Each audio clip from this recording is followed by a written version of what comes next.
Airport staff walked out, grounding flights. Bus drivers stopped work, schools closed, and diplomats at embassies around the world shut shop. Military reservists, the backbone of the Israeli army, started refusing to report for duty. On Monday, March 27th, Israel ground to a halt in protest at a set of judicial reforms put forward by Prime Minister Benjamin Netanyahu and his right-wing coalition. Demonstrations had been rumbling for weeks against the proposals, but then on Sunday, March 26th, Mr Netanyahu fired Defence Minister Yoav Gallant for speaking out against the bill. And it was like he'd lit a match. Within hours, one of the largest demonstrations in Israel's history gathered. By the following day, the country's largest union had called a general strike for the first time over a political issue. Thousands of people were marching around the clock, and there was talk that the government might collapse. Some members of his coalition were urging Mr Netanyahu to compromise. Others were saying that they would walk away if he did. But then Mr Netanyahu pumped the brakes, and he put the bill off until the summer session of the Knesset to buy himself a few weeks to find a solution and salvage his political career. The move calmed the protests and called off the strike, but US President Joe Biden is still calling on him to walk away from the judicial reforms, and there is still rumbling anger.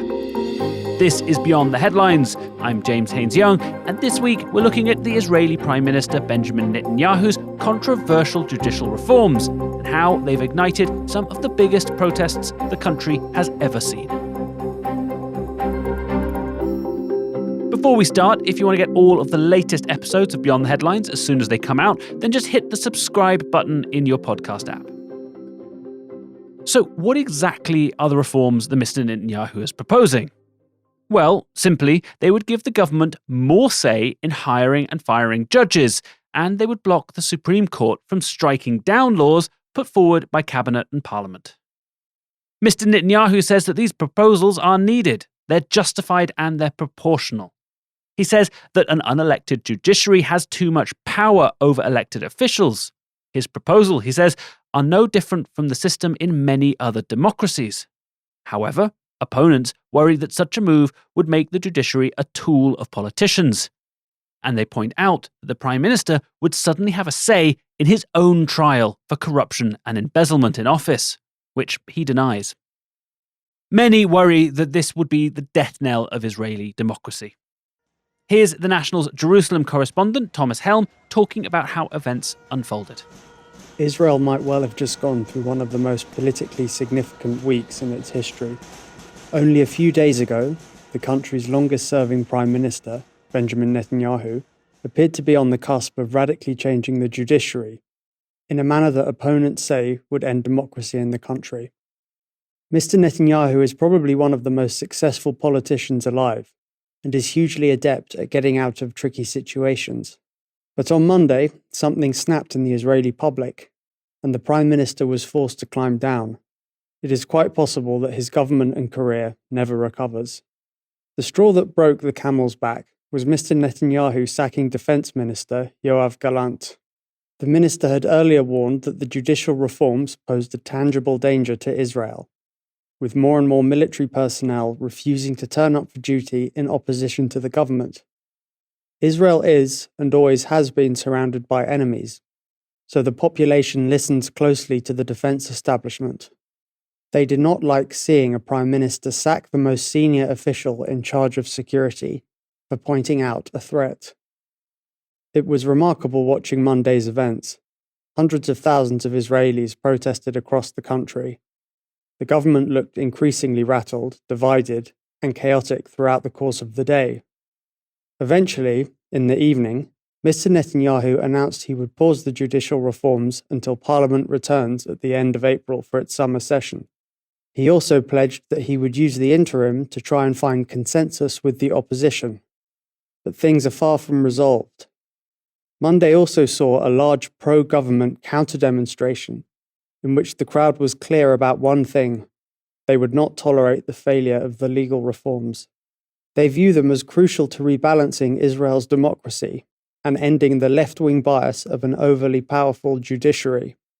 President Isaac Herzog is now leading negotiations to find a compromise. He has warned that current divisions could lead to civil war. Israel has a month to stop that from happening. Most people from both sides are skeptical that a win-win solution can be found. And both sides are ready to take to the streets once again if they don't get what they want. The Israeli Army Chief of Staff, Herzi Halevi, warned that so many reserve soldiers were refusing to show up for duty that Israel's national security was at risk and military operations would have to be cut back. The former head of the Mossad spy agency, Tamir Pardo, said that the government was acting irrationally and exposing the country to serious harm. The military is a crucial pillar of Israeli identity, and the fact that soldiers didn't report for duty set off alarm bells. We spoke to Peter Lerner, the Director General of Histadrut Global, Israel's largest trade union with more than 800,000 members. It was Mr. Lerner's union's call for a general strike that helped propel the protests into a national crisis. But he's also a former soldier, having served in the Israeli military for 25 years, retiring as the force's international spokesman. We asked him why Mr. Netanyahu's firing of Defense Minister Gallant escalated things. We're in a dire situation. Israel, is, because of the neighborhood we live in, is very, very attuned to what the defense establishment is saying. And that's why so many people came out after Netanyahu fired him to voice their frustration. It was the last straw that led the Histadrut to take a more active role in this fight for our democracy. The union instructed all public employees to strike, which had a huge impact on the economy.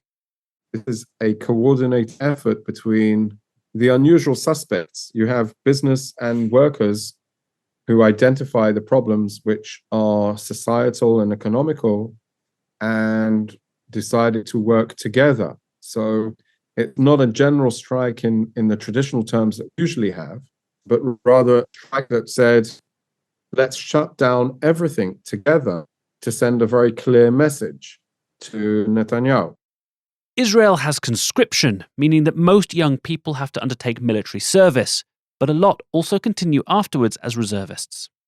And due to the fact that the armed forces was now involved in a political conflict, many decided to use their duty as political power. If a huge part of society feels they're not being heard by people who would potentially need to send them to war or to defend the country, then there's a huge challenge. So that, I think, is the issue. Nevertheless, if you are required by law to serve, whether it's in reserve duty or obviously in compulsory service, then you don't have a choice, you have to serve. If you're a volunteer, then you choose to volunteer every year. That's just the process. Israel is in a politically fragile position. Mr. Netanyahu has ruled for over 12 of the last 14 years, but when nationalist Naftali Bennett formed a coalition with opposition leader Yair Lapid in 2021, he was forced into opposition. Facing protests against COVID measures and corruption charges, it looked like the Israeli political heavyweight's career was over. But what followed was a series of shaky governments and 5 snap elections in less than 4 years. And then Mr. Netanyahu returned to power after coming out top in the November 2022 election and forming a coalition with several ascendant right-wing and nationalist parties. With the latest crisis, it doesn't seem that Mr. Netanyahu is about to bring an end to Israel's political issues. After just 3 months in office, it looked set to collapse. In the week of the crisis, 2 Israeli TV stations held polls to gauge public sentiment. The results? Netanyahu's coalition would fail to form a government if elections were held today. So then you have a shaky government riven by deep divides and facing deep public anger. So to understand what this means for Mr. Netanyahu, known popularly as Bibi, we spoke to Joshua Huntman, a partner at the Israeli polling firm Number 10 Strategies. I think the polls are particularly shocking, I think, to many, certainly within the Likud, because to see such poor numbers for Netanyahu within his own party that's going to have raised some serious eyebrows, because obviously the country's been polarized along these lines of pro-Bibi, anti-Bibi now for 5 election cycles. Around 63% of the poll's respondents, including 60% of Mr Netanyahu's Likud voters, said that they would vote to stop the new judicial reform legislation, according to Israel's Channel 12 survey. The majority also said they opposed Mr Netanyahu's move to sack the defense minister. I think Netanyahu realized very quickly the implications of firing the defense minister. And I'd still be interested to see what happens with that, because he's technically still in his position. And he was trying to sort of make an example of the defense minister. But I don't think there are enough numbers on the sort of Gallant side of the equation to have a real split within the party. If government had fallen, which I don't think it was ever in any real danger of falling. So where do things stand? Well, Netanyahu has pushed the bill into the next session of Parliament, which starts on April 30th, and the protests have died down for the moment. And it seems that the Prime Minister is already making deals to keep things going with his coalition partners. To secure his backing for the delay in the bill, Mr Netanyahu has reportedly greenlit a plan by his convicted anti-Palestinian partner and National Security Minister Itzem Ben-Gvir to build a $270 million security force of 1,800 personnel. Dubbed a National Guard, there's little detail on what this force would do or how it would be structured, but many presume that Mr Ben-Gvir would be in charge. This too has worried rights activists, as Mr Ben-Gvir has criticised the police for being too soft on protesters and calling for a harsh crackdown. This is coupled with his strong stance against Palestinians in the occupied West Bank and calls for expelling or annexing territory and dealing more strictly with what he calls Arab crime. On top of this, the Israeli government is also facing ongoing international pressure against the reforms, including from Israel's closest ally, America. Here's President Joe Biden. Like many strong supporters of Israel, I'm very concerned. And I'm concerned that they get this straight. They cannot continue down this road. And I've sort of made that clear. Hopefully the Prime Minister will act in a way that he's going to try to work out some genuine compromise, but that remains to be seen.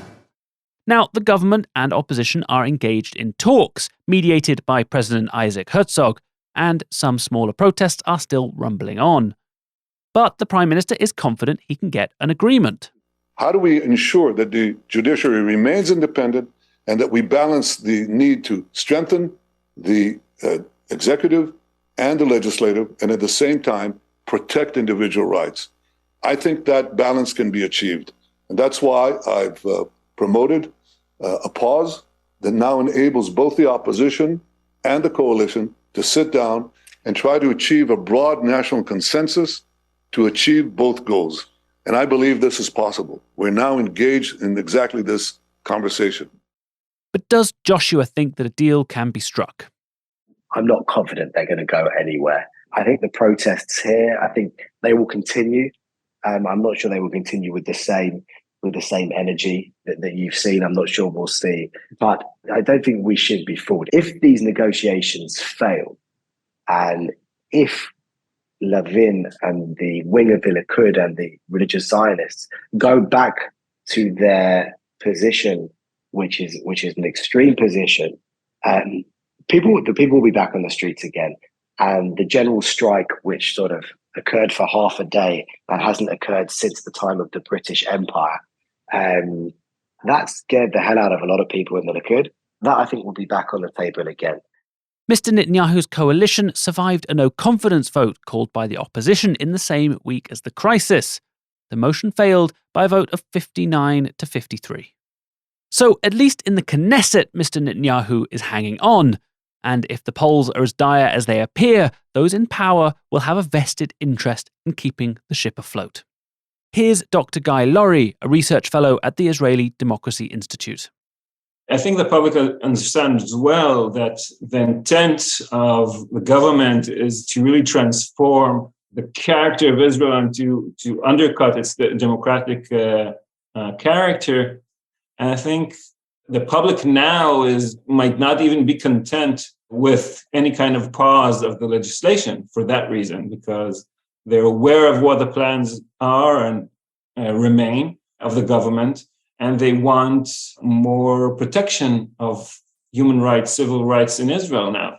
And they want an entrenched protection of the Bill of Rights. And we might not see even the pausing of the legislation might not even completely diminish the protests. So Dr. Guy is also skeptical that a pause or negotiations will appease many people. But this crisis has also brought in many of the usually politically apathetic.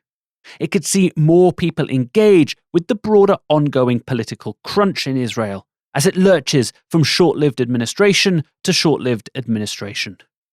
And so it's this understanding, I think, of really the challenges of Israeli democracy that necessitate, for instance, a constitution, a modern constitution that provides protection of human rights, that provides a process, an entrenched process of judicial review of legislation. And I think perhaps any kind of pause now, with the levels of distrust and social crisis that we see in Israel, might not be enough. We don't know. But there really is a growing new awareness in the Israeli public of the challenges, long-term challenges of Israeli democracy and what needs to change in it, whatever happens. Thanks this week to Peter Lerner, Joshua Huntman, and Dr. Guy Laurie.